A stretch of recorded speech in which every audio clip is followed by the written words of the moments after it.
Muy buenas tardes a todos y bienvenidos un día más al invitado de Radio Francia Internacional. El próximo martes se abre en el Instituto Cervantes, aquí en París, el cuarto encuentro de literatura hispanoamericana creado con el objetivo de dar a conocer y difundir en Francia la creación literaria hispanoamericana.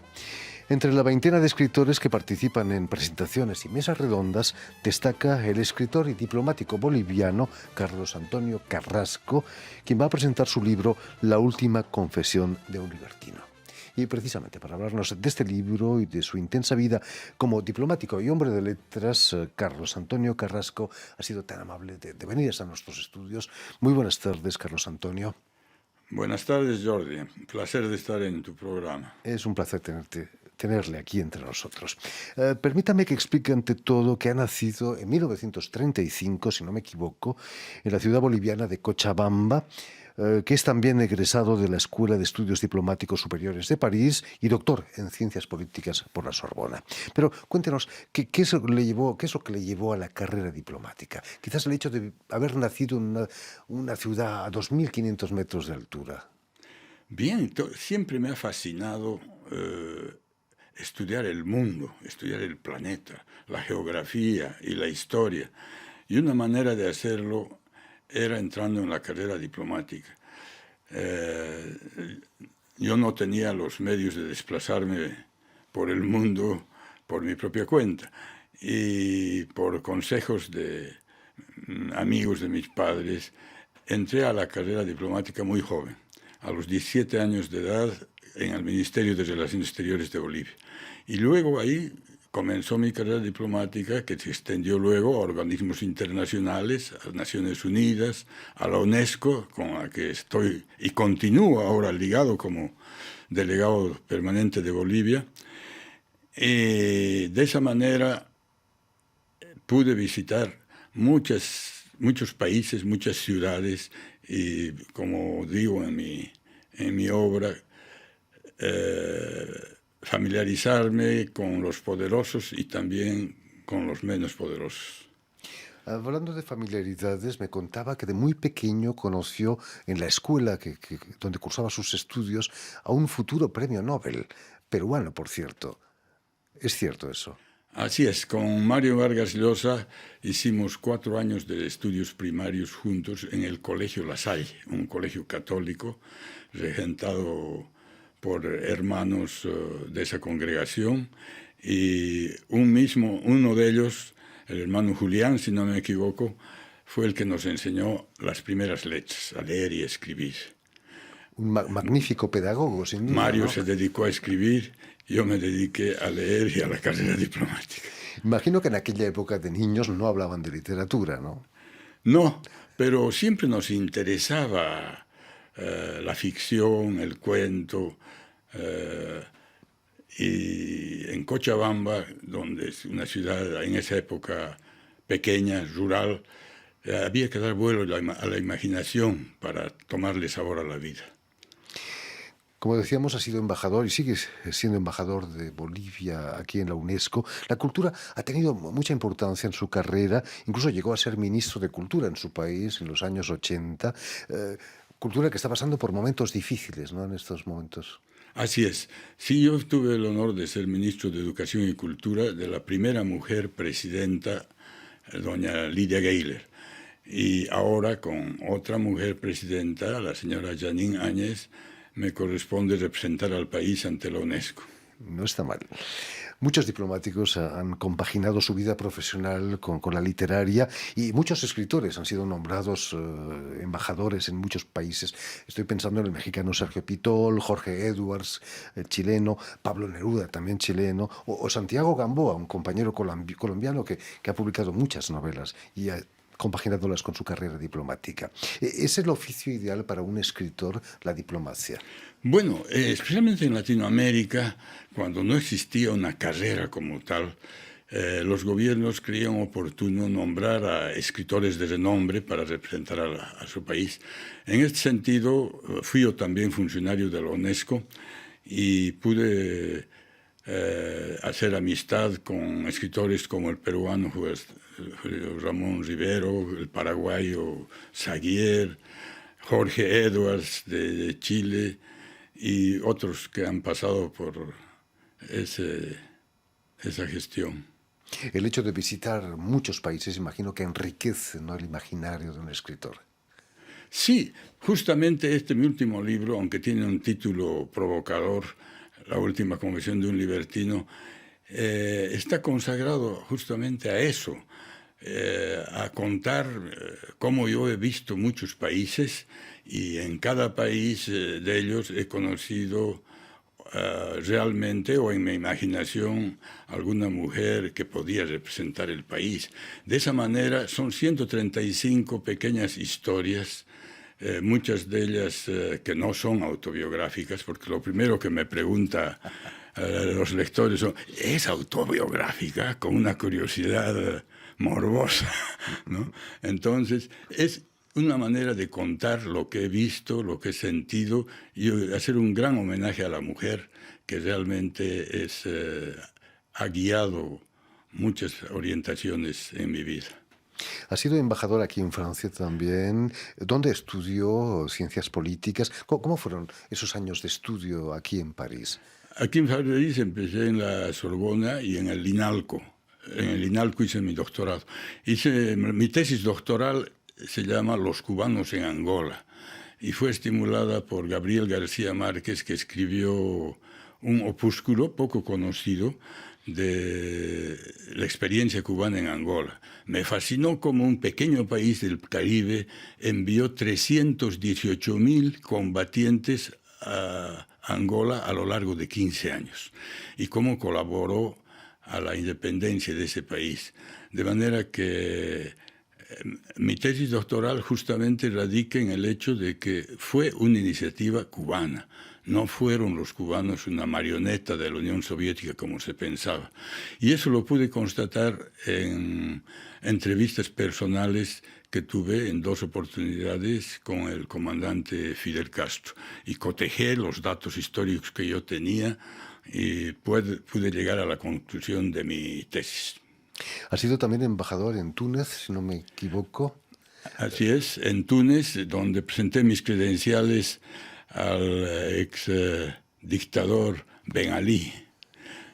Fue también otro momento de un episodio un tanto risueño, porque al presentar mis credenciales le dije, bueno, que era un gran honor para mí representar a mi país en este oasis de paz y prosperidad. Y me cortó, me dijo, cuando salga usted de este palacio, embajador, le van a decir que yo soy un dictador. Y yo le dije, ya me han dicho, señor presidente, pero lo que usted hace me parece que no es una dictadura, que es una democracia con energía. Le encantó la fórmula y desde entonces hicimos buena amistad con él. Mucho más frío debió ser su trabajo en Canadá como embajador de Bolivia, ¿no? Sí, Canadá es un gran país donde el clima favorece a muchas actividades santas y no santas. Sobre todo en invierno, ¿no? Uno no puede, en invierno, 35 grados bajo cero. No puede sacar uno la nariz fuera. Volviendo al encuentro de literatura hispanoamericana que se abre el martes próximo, aquí en París, en el Instituto Cervantes.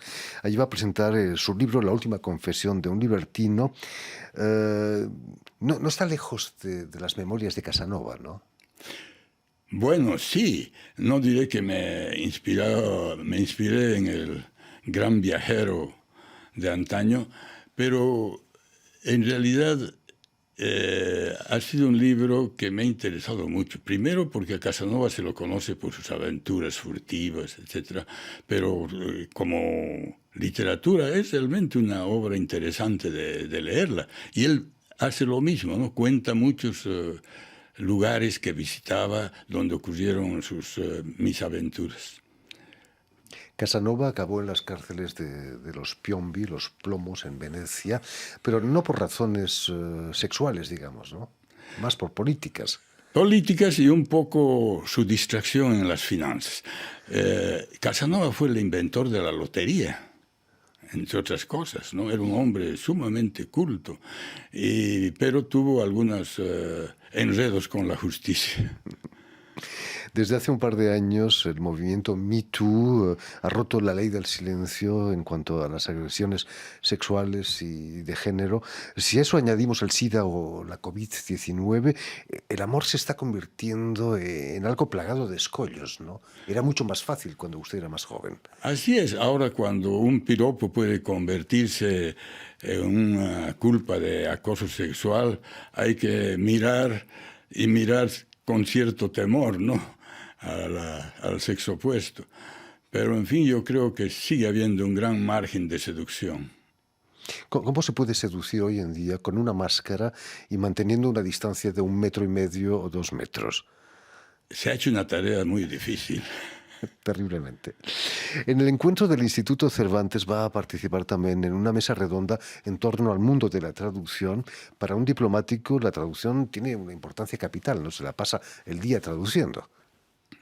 Sí, bueno, en la experiencia personal que yo tengo al respecto es que yo no confié mucho en los traductores, de manera que ensayé a escribir yo mismo en mi pobre francés esta obra que apareció primero en español, editada por Amazons, está en su segunda edición, y la edición francesa, la versión en francés, que es original, escrita en francés, no es traducción, y que me ha publicado Harmattan en la colección de Les Impliqués.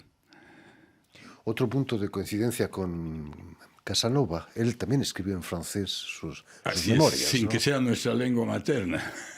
Cuéntanos, ¿cuál ha sido el momento más feliz de su vida de diplomático? ¿Fue aquí en Francia, quizás? Yo creo que ha sido en Francia, porque mi vinculación con el presidente de la época, con Jacques Chirac, ha sido muy cercana.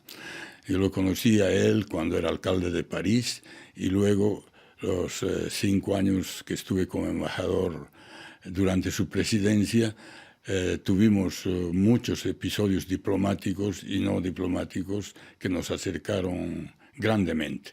Tuve el honor de acompañarlo a una visita de Estado que realizó a Bolivia y, entre otras cosas, fue un gran defensor del fútbol en la altura, porque a Bolivia se la eliminó, la FIFA la eliminó como un sitio de competencia, y fue Chirac el más grande abogado porque se repara esa injusta medida. Completamente. ¿Y cuál ha sido el modelo, Carlos Antonio Carrasco, el momento más delicado en su vida de diplomático?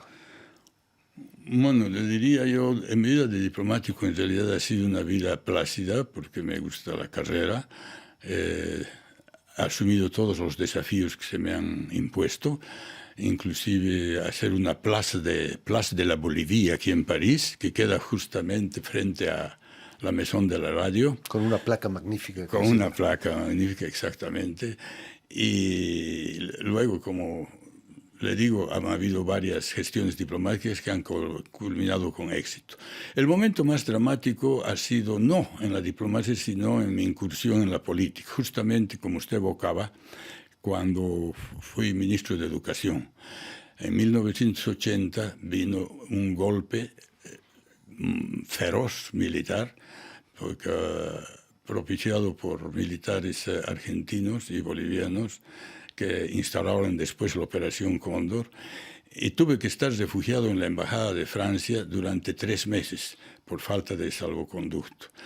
Y salí de la embajada oculto en la maletera del automóvil de la embajadora de Francia, que me llevó hasta la frontera con el Perú. Yo creo que en esos momentos realmente había que andar como nos amenazó el ministro del Interior, con el testamento bajo el brazo. Imagínese, terrible. ¿Cree que la cultura puede ser el antídoto contra esa violencia, contra todo lo que nos está ocurriendo hoy? Bueno, tomemos Latinoamérica. Los países menos violentos son los más cultos.